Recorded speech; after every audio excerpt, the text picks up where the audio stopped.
सिर्फ 108 घंटे और भारत का नक्शा हमेशा के लिए बदल गया। आज हम बात करेंगे हैदराबाद की और उस फौजी कार्रवाई की जिसने तय किया कि भारत वैसा दिखेगा जैसा आज हम उसे जानते हैं।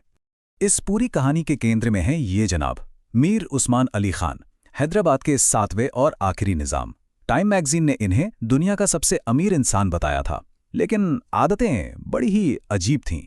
सोचिए, कोहिनूर से भी 2 गुना बड़ा हीरा तो बस एक पेपरवेट था, और कंजूसी ऐसी कि मेहमानों की फेंकी हुई सिगरेट उठाकर पी जाते थे। तो सवाल यही उठता है कि इतना अमीर लेकिन इतना सनकी और कंजूस राजा 1947 में आज़ाद भारत के लिए सबसे बड़ा सिरदर्द कैसे बन गया। चलिए इसी को समझते हैं।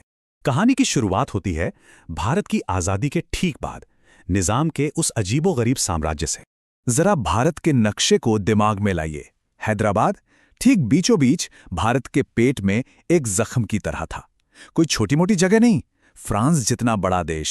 इसकी अपनी सेना थी, अपनी करेंसी, अपना रेलवे, सब कुछ अपना। मतलब उत्तर भारत से दक्षिण भारत जाने वाली हर सड़क, हर ट्रेन को एक तरह से दूसरे देश से होकर गुजरना पड़ता।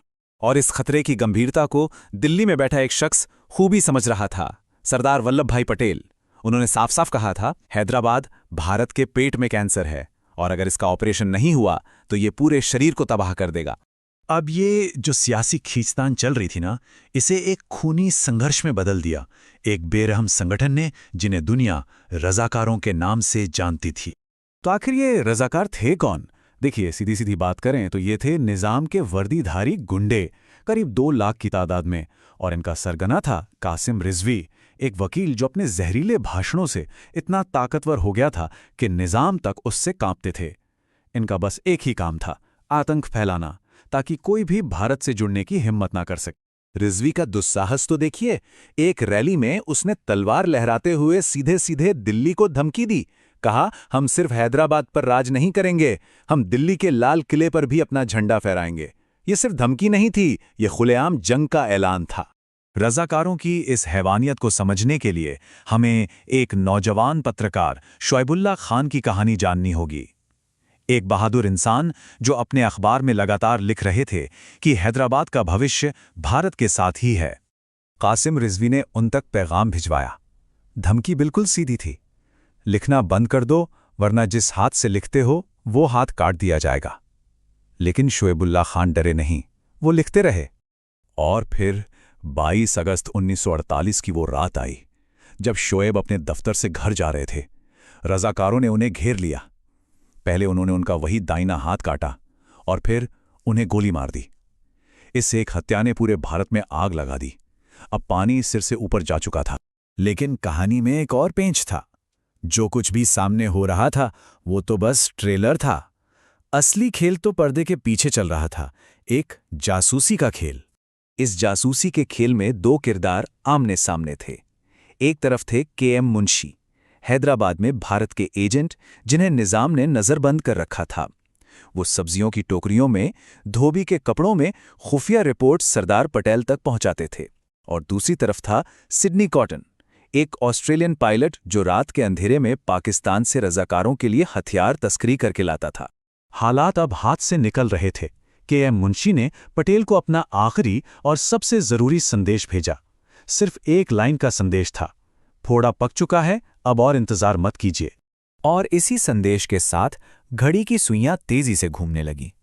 अब शुरुआत हुई कहानी के आखिरी और सबसे अहम हिस्से की, एक फौजी कार्यवाही जिसका कोड नेम था ऑपरेशन पोलो। लेकिन दिल्ली में फैसला लेना इतना आसान नहीं था। प्रधानमंत्री नेहरू फौजी कार्रवाई के खिलाफ थे। आर्मी चीफ ने भी चेतावनी दी कि जंग लंबी खिंच सकती है। लेकिन सरदार पटेल का मन बन चुका था।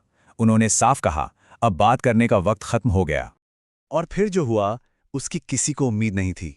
13 सितंबर की सुबह भारतीय सेना ने हमला बोला। दूसरे ही दिन एयरफोर्स ने सिडनी कॉटन के हवाई अड्डों को तबाह कर दिया, जिससे हथियारों की सप्लाई बंद हो गई। चौथे दिन तक भारतीय टैंक हैदराबाद शहर के दरवाजे पर थे। और 5वें दिन, सिर्फ 4.5 दिन बाद, हैदराबाद की फौज ने सरेंडर कर दिया। और उन रज़ाकारों का क्या हुआ? वही रज़ाकार जो कह रहे थे कि भारतीय टैंकों को नाश्ते में खा जाएंगे। जैसे ही उन्होंने असली टैंकों की आवाज सुनी, वर्दी फेंककर झाड़ियों में छिपने लगे। एक प्रोफेशनल आर्मी के सामने उनकी सारी हेकड़ी हवा हो गई। इस ऑपरेशन ने सिर्फ हैदराबाद को नहीं जोड़ा, इसने एक मजबूत और एकजुट भारत की नींव रखी। सरेंडर का सीन भी मतलब किसी फिल्म से कम नहीं था।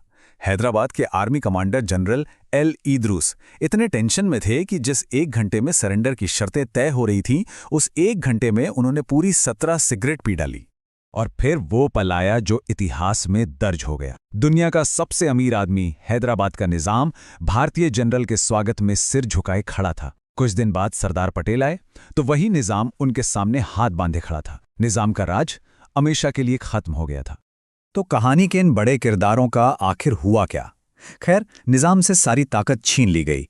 कासिम रिजवी को जेल भेजा गया और फिर वो पाकिस्तान चला गया, जहां गुमनामी में मर गया। और वो हथियारों का तस्कर सिडनी कॉटन, वो भाग निकला, लेकिन उसका धंधा चौपट हो गया। ऑपरेशन पोलो सिर्फ 108 घंटे चला, लेकिन जरा सोचिए, अगर वो 108 घंटे न होते तो आज भारत का नक्शा कैसा होता? हो सकता है दिल्ली से चेन्नई जाने के लिए हमें पासपोर्ट और वीजा की जरूरत पड़ती।